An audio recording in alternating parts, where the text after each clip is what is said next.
All right, newspaper fans, good evening and welcome again to another segment of interviews for featured artists here on thenewsgayper.com. I'm Peter Henry and I'm speaking with Luca Barbieri. Did I say that right?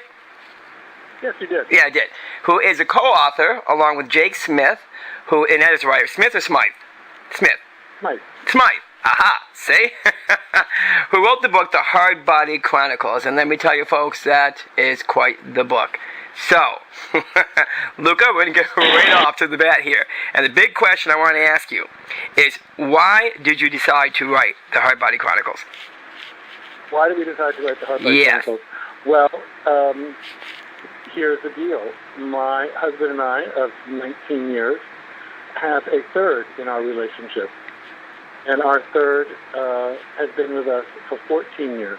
Uh-huh. So for the first 5 years, we were just a duo. And when we got together as a trio, we kept telling him stories of our sort of wild years.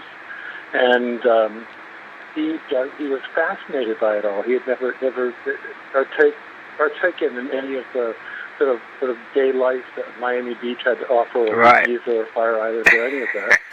And eventually he said, these stories we should put into a book. And so we took the best stories of those 5 years and condensed them down into one, and there's the book.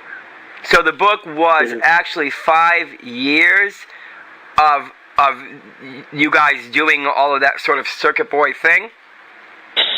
Exactly. Okay. Yes. The book is about 8 men who become 4 intimate couples, and how their lives all intertwine once they all become couples. So it does start 5 years in the past, and then as you learn each character's backstory, it brings you all the way up to part 2 of the book, which is the sort of narrative of all of them being at Stonewall 25. Uh-huh. Now, when I mean part 2, that's what happened towards the end of the book. We don't want to give that away. I'm sorry? So was that in the book, that part, Stonewall? Yeah. Yeah, that's that was at the end. When you've gotten all the backstories of how everyone's met, then everyone converges on Stonewall 25, and you get everyone's different perspective of that, and the story moves forward from there. It was quite a book, I'll tell you right now. From beginning to end, it was like, I don't know, you know what I mean? I just know if I should step in the shower, or if I should pack my bags and head to those islands. I wasn't too sure what I should do. So here's our next question. What's that? It's a great, trashy summer read. I would like to think that it's much more than just a trashy read. I think that it was. Well, here's the part we're going to get to. Here's the part I'm sure everyone wants to know. And you don't have to go into too much detail, but the big question is, did you and Jake really, truly do all that is mentioned in the book, that the two of you yourselves, in particular, had done? Because there were some crazy things. You're going to mention them or what? Let me answer the question this way. The book is a roman à clef, and nobody knows what that means, so we put the definition on the back of the book. And a roman à clef basically means everything that's in here is based on real events and real people. We've changed enough of it so that the guilty won't be found guilty and the innocent will remain innocent. So should we say it was actual events, but were they dramatized, or they were actual events that just held back names just because, or were they actually... No, they were dramatized. They were dramatized. In some cases, there are characters who are an amalgamation of 3 and 4 different people. Uh-huh. So it's not verbatim, but it's but did the actions happen? Such as you'll recognize people and you'll recognize events, and you will. It's a kind of a guess who that person really is. So then the actual things like the sex parties and those actual things, they were true. Yes, they were. Yeah, and the things that happened in them were things that you've done. With good reason, yes.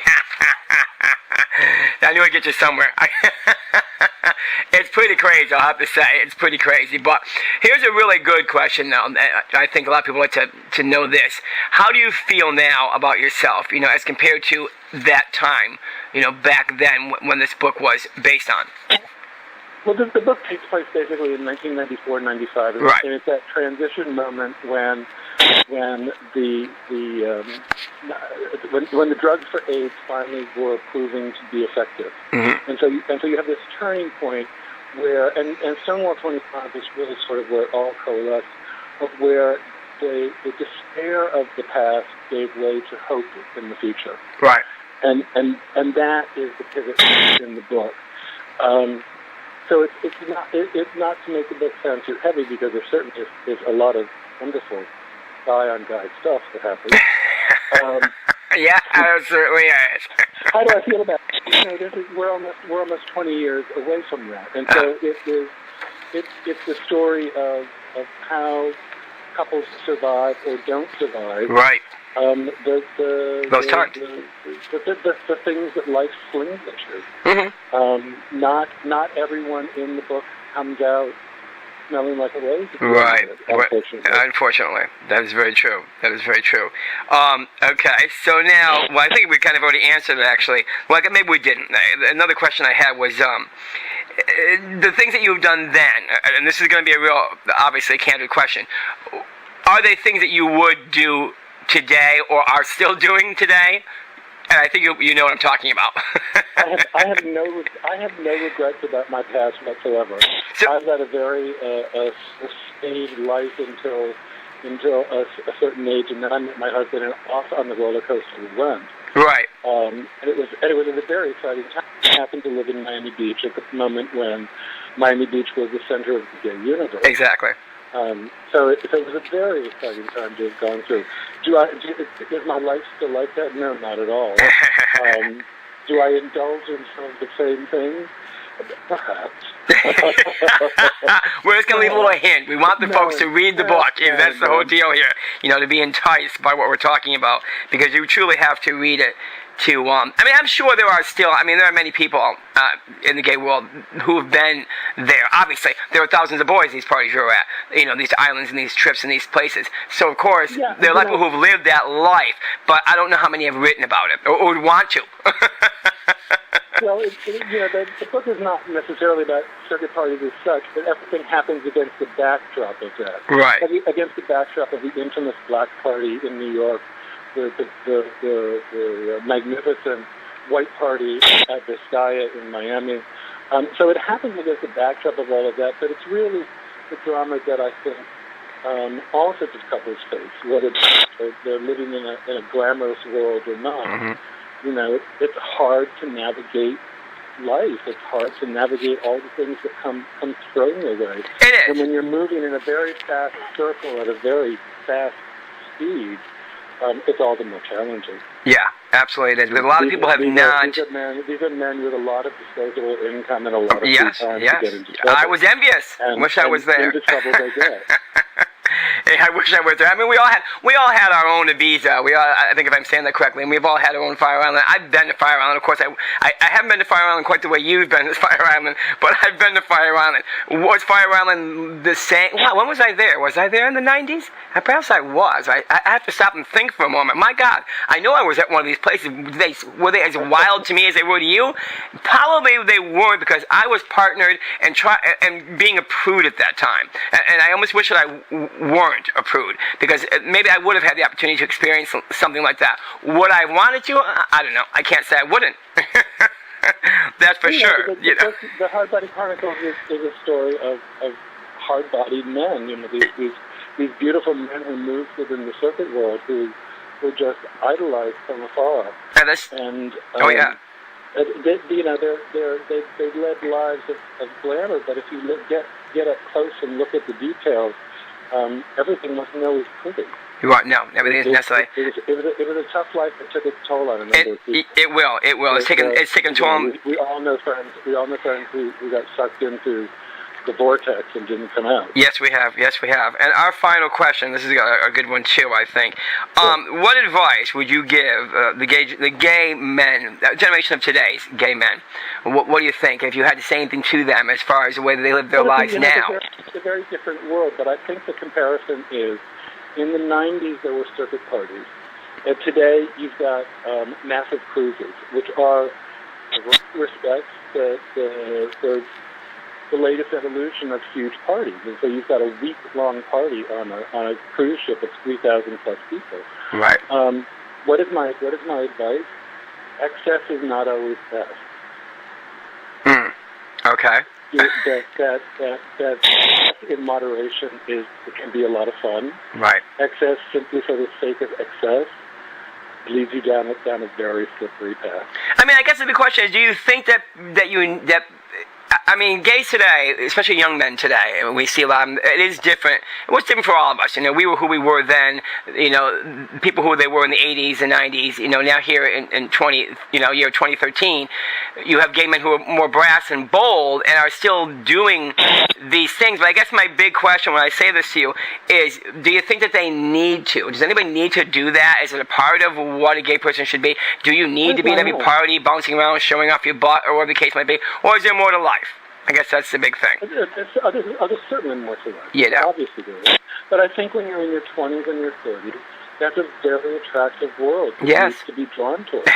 and if in the 90s it was circuit parties, and today it's the huge cruises. It's the cruises. Have you gone on any? They're really one and the same in their own fashion. Uh-huh. And so it's something that people really want to partake in. It's a I don't want to say this. In the 90s, the circuit parties were, in a way, a gathering of the tribe, a gathering of all these men who had a sort of certain sensibility. Right. And it was a gathering, and it was a real tribal sort of thing. And they're usually all beautiful. Quite that in terms of the time, but it's certainly a way to spend a week in a completely and totally gay world. Wow. Which, if you're coming from anywhere other than a major city, you don't experience that the rest of the year, and that's a very exciting thing to be a part of. I guess it was. Well, it's definitely a good book. Now, you guys are on Facebook, of course. We see a lot of postings. I hope that you're on Facebook. You're on Amazon.com. You're on Amazon.com. We have received over 40 really positive reviews that just... I'm amazed that people take the time to write a review. Well, that's good. And people have been very... very positive in their critique. So I am thrilled. I think we took our time and we wrote a good book. You did. Now, is there a book too? It's a good read. Is there another book coming, or because I noticed that Jake is a writer? Yeah.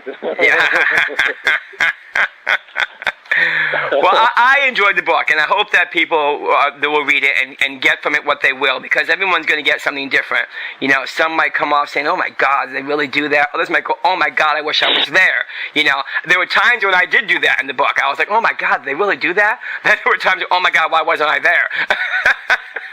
So it was exciting. I think that the thing that makes it intriguing is that all the excesses of that period are sort of revealed in one fashion or another over the course of the book. It was definitely an eye-opener. And it's a real sort of, the velvet rope gets lifted and the curtain gets drawn, and you get into this world that's just